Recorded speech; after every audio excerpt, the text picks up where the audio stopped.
Hi, I'm Gina Walton with the Walton Home team of Keller Williams, bringing you this month's market update from the new Kansas City Airport, which is planned to open in February 2023.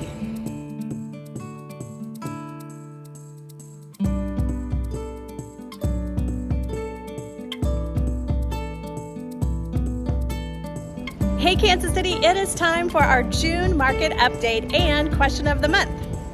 So for our question of the month, we've had several people ask us, what about the companies that call saying they'll purchase our house sight unseen? That's a great question, and I wanted to dive into it as well. So before we listed our house for sale, I reached out to one of them to see just what they would say.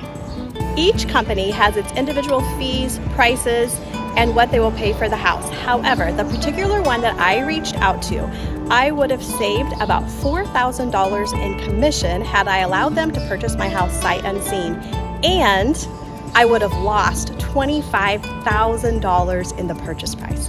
So if you are ever curious what your house will sell for, what its value is, or what today's market will bring, reach out to the Walton Home team. We look forward to talking with you about your home goals, or just if you're curious where your investment value currently is in your home. Look forward to seeing you all soon, Kansas City. In the meantime, subscribe for more of our fun adventures ahead.